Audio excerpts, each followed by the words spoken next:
ایک جماعت کو رخصت کیا، پھر جماعت واپس آئی.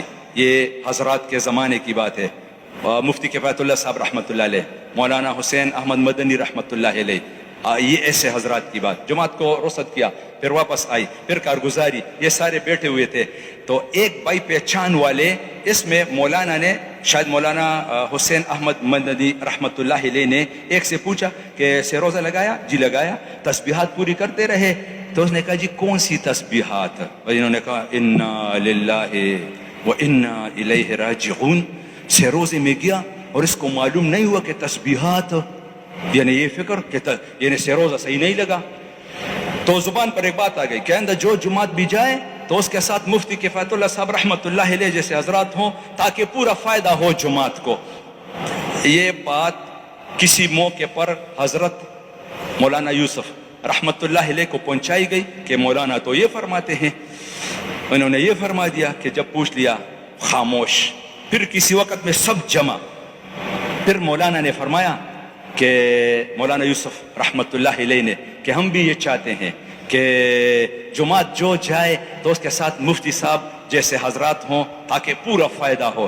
لیکن مولانا بتائیے اگر یہ حضرات ایسے نہ ہوں تو پھر جماعت کو کیا کریں گے؟ رخصت کریں گے کہ نہیں کریں گے؟ اس پر مولانا حسین احمد مدنی رحمۃ اللہ علیہ نے فرمایا جی جماعت کو تو رخصت کریں گے. اگر ایسے حضرات نہ بھی ہوں پھر بھی جماعت کو جو ہے نا روانہ کریں گے. اس پر مولانا نے فرمایا کہ مولانا سنیے، جماعت میں نکلا، کچھ بھی نہیں کر رہا، کچھ بھی نہیں کر رہا، اور صرف لوگوں کو نماز کی طرف بلا رہا ہے. تو ہر قدم پر 700 تو کہیں گیا نہیں. اس کے بعد دوسری باتیں ہیں، صرف نماز کی طرف بلا رہا. حدیث شریف میں تو یہ ہے کہ جو ایک صحابی رضی اللہ تعالیٰ عنہ آئے اور اس نے عرض کہ جی میرے پاس کچھ مال ہے، اگر میں جو ہے نا اس کو خرچ کر دوں تو ان لوگوں کے برابر اجر ثواب جو اللہ پاک کے راستے میں نکلے ہوئے پا سکتا ہوں. کتنا مال ہے؟ جی 6000 درہم یا دینار. فرمایا اگر تم اس کو صدقہ کر لو اللہ پاک قبول بھی فرما لے تو پھر بھی تم ان لوگوں کے نیند کے برابر بھی اجر ثواب نہیں پا سکتے جو اللہ پاک کے راستے میں نکلے ہوئے ہیں اور سوئے ہوئے ہیں. بابا کیا قیمت ہے اللہ پاک کے راستے کی اور دین کی محنت کی. اپنے اعمال اتنے قیمتی ہیں تو جو ہے نا دین کی محنت. صحابہ کو کیا ملا؟ وہ صحابہ ابوبکر رضی اللہ تعالیٰ عنہ، دین کی محنت اور دین، دو بڑی باتیں ہیں بس بھائی اور دوستو. باقی تو جو ہے نا اس کا نظام ہے، اس کے تابع ہے. دو باتیں ہیں، دین کی محنت سب سے اوپر ہے اور دین کی باتیں ہمارے اپنے لیے ہے. ٹھیک ہے جی. کیا ملا؟ ابوبکر رضی اللہ تعالیٰ عنہ کتنا اونچا مقام، 8 دروازے جنت کے، جی اس طرف سے آئیے اس طرف سے آئیے.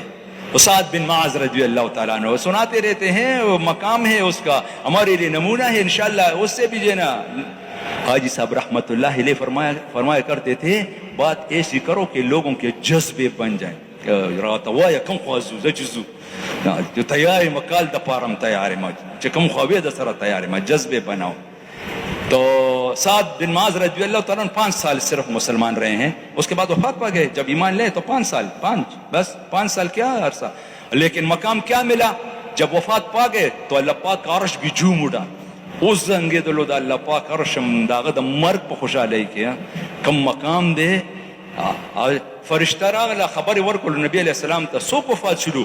آسمان والے آج جو ہے نا خوشیاں منا رہے ہیں. کون وفات پا گیا؟ پھر خبر دے دی کہ جو ہے نا سعد بن معاذ رضی اللہ تعالیٰ عنہ حضور صلی اللہ علیہ وسلم روانہ ہوئے اور جو ہے نا صحابہ ان کے پیچھے. حضور صلی اللہ علیہ وسلم کی رفتار عام اپنے طرز پر جو تھی نا وہ بھی بہت اس طرح کہ دوسرے اس کے پیچھے نہیں پہنچ سکتے تھے. صحابہ دوڑ رہے تھے ان کے پیچھے اور جو ہے نا وہ تیز چل رہے تھے حضور صلی اللہ علیہ وسلم. اور جو ہے نا جب وہاں پہنچے تو شکایت کی یا نبی اللہ آج تو آپ نے ہمیں تکا دیا، ہمارے کندھوں سے چادریں گرنے لگی. نا صادر گورے ڈیر ضروری ہے گورے خجی ادھر سے ہے یہ بات، ویسے نہیں ہے. راچے مرگری ویا چادریں گر گئی، ہمارے جوتوں کے تسمے ٹوٹنے لگے اور حتیٰ آپ نے تو ہمیں تکا دیا. شکایت. حضور صلی اللہ علیہ وسلم نے فرمایا اے میرے صحابہ میرے ساتھ خوف ڈر کہ ایسا نہ ہو کہ ہم تاخیر سے پہنچے اور ہمارے سے پہلے فرشتے آ کر ان کو غسل نہ دیں حنظلہ رضی اللہ تعالیٰ عنہ کی طرح کہ اس کو فرشتوں نے غسل دیا تھا اور ہم محروم نہ ہو جاوے، اس لیے جلدی. اب پھر لاش کمرے میں اور صحابہ کو ٹھہرایا پھر چل دیے، اور جب کمرے میں پہنچے تو 3 بار مبارکباد دے دی. یہ ایک صحابی کا مقام ہے. بابا موت کے وقت جو ہے نا حقیقت کھل جاتی ہے. یہ ابھی ہم بھی امتحان میں ہیں. آپ محنت کیجئے اور پھر دیکھ لیجئے کہ موت کے وقت کیا ملتا ہے. انشاءاللہ جس بندے کو موت کے وقت مبارک کلمہ نصیب ہو جائے، رنگ چمکنے لگے اور خوشی کا منظر دیکھے اور موت کی سختی آسان ہو جائے اور قبر میں رکھے، تو پھر کیا؟ پھر اعلان، جنت کا لباس اس کو پہنا دو اور جنت کا بستر اس کے لیے بچھا دو اور جنت کی طرف کھڑکی اس کے لیے کھول دو. شروع. جب واپس تشریف لائے 3 بار مبارکباد دے دی. اے ابو عمر تمہیں مبارک ہو، تمہیں مبارک ہو، بندہ وفات پڑا ہوا ہے اور حضور صلی اللہ علیہ وسلم تمہیں مبارک ہو. 3 بار مبارکباد دے دی. اور اس کے بعد جب واپس تشریف لائے تو صحابہ نے عرض کیا، جی آپ تو ایسے چل رہے تھے کہ کسی کے کندھوں کو پلانگ رہے تھے، ہم نے کسی کو دیکھا نہیں. صحابہ کسی چیز کو نہیں چھوڑتے تھے، پوچھتے تھے. تو فرمایا کہ خدا کی قسم آج 70,000 فرشتے ایسے اترے ہیں زمین پر جنہوں نے پہلے کبھی بھی زمین پر قدم نہیں رکھا. ایسے فرشتے اترے ہیں جنازے میں شرکت کے لیے. اور میں جب کمرے میں پہنچا تو کمرہ بھرا ہوا تھا فرشتوں سے، اور مجھے تب جگہ ملی جب ایک فرشتے نے اپنے 2 پروں میں سے اپنے ایک پر کو سمیٹ لیا، پھر مجھے جگہ ملی. اور جب جنازہ اٹھایا گیا تو بہت ہلکا، بالکل وزن نہیں. مشرکین جو تھے انہوں نے جب دیکھا تو پھر اعتراض کیا، پھر کہا کہ یہ اس نے ہمارے خلاف فیصلہ کیا تھا، حالانکہ وہ صحیح تھا. اچھا وہ فیصلہ جو ہوا وہ علیحدہ واقعہ ہے، انہوں ان کے حوالے کیا تھا فیصلہ حضور نے، اور وہ جو ہے نا صحیح تھا، تو ان کے خلاف تھا. تو جو ہے نا پھر کیا، پھر جو ہے نا انہوں نے جب یہ کہا کہ جو ہے نا یہ انہوں نے ہمارے خلاف فیصلہ کیا تھا اس طرح، حضور صلی اللہ علیہ وسلم کو خبر پہنچی. پھر کیا فرمایا؟ خدا کی قسم فرشتوں نے جنازہ اٹھایا تھا. اور جب قبر کھودنے لگے، ابو سعید خدری رضی اللہ تعالیٰ عنہ اس میں تھے، انہوں نے کہا کہ ہر پوڑے پر خوشبو وے کودال بمچوالو بدا خوشبو یعنی بشلے. اب ہم لہد تک پہنچے ہوئے. میں نے ایک مٹی کی اٹھائی اور حضور کے سامنے اس طرح کھول دیا. وہ جو ہی مٹی کو کھول دیا اور وہ خوشبو بن چکی تھی. حضور صلی اللہ علیہ وسلم بھی خوشی سے سبحان اللہ سبحان اللہ. بندہ قبر میں اتارنے کے لیے قبر کھود رہے ہیں اور ادھر مٹی خوشبو اور حضور. مقام اس کو کہتے ہیں. مقام کیا؟ مقام تو اس کو کہ کل قیامت کے دن اللہ پاک نام پکارے، فلانے بتا کیا حال ہے تمہارا. مقام تو یہ ہے کہ اللہ پاک جن اپنے ہاتھ سے پلائے، لے میرے بندے پی لے. اور مقام تو یہ ہے کہ جنت الفردوس میں ہو اور صبح و شام جو ہے نا اللہ پاک کی دیدار کرے. اور مقام تو یہ ہے کہ بس تو جو ہے نا جمعہ کے جمعہ روزانہ وغیرہ وغیرہ کسی کا کیا، اور بعض ایسے اونچے مقام پر کہ جو ہے نا جس وقت یہ چاہے اللہ پاک کا دیدار کرے. محنت، جی ہاں، کون تیار زندگی لگانے کے لیے؟ ہمیں کچھ نہیں آتا، ہم تو بس محنت کے لیے کہ بقایا زندگی لگ جاوے. آج صاحب اکثر فرمایا کرتے تھے، ہم جب پہنچے وہاں پہلی میں کیا معلوم تبلیغ کیا ہے، ابھی بھی معلوم نہیں ہے کہ تبلیغ کیا. تبلیغ کہاں؟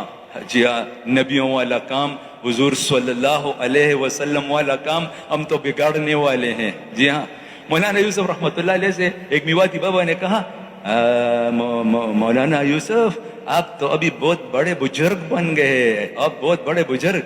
کہا میاں جی میں بزرگ نہیں. نہیں آپ بہت بڑے بزرگ. میں نے کہا یہ کام بزرگ ہے. مولانا نے اس کو بتایا.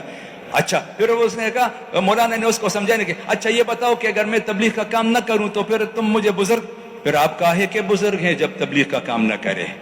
تو پھر فرمایا کہ یہی تو میں کہتا ہوں کہ یہ کام بزرگ ہے، یہ کام بزرگ ہے. لگا لو زندگی بھائی اور دوستو، دنیا میں واپس آنا نہیں ہے. میں یہ بات عرض کر رہا تھا، ایک موقع ہے، یہ آج کا دن گزر گیا، یہ زندگی میں نہیں آئے گا. کون تیار نقد 4 مہینے کے لیے؟ یہ ساتھی پہلے کھڑے ہو جائیں. 4 مہینے کے لیے جی اپنی جگہ پر کھڑے ہو جائیں. 4 مہینے کے لیے نقد. بابا اتنی زندگی لگا لی کہ گزاری دنیا پر، لگا لی تو تبلیغ پر لگانی چاہیے. غلط لفظ نکل گیا، توبہ. تو کون تیار ہے 4 مہینے کے لیے؟ جی چلے کے لیے کون تیار؟ یہ بھی کھڑے ہو جائیں. چلا 4 مہینے.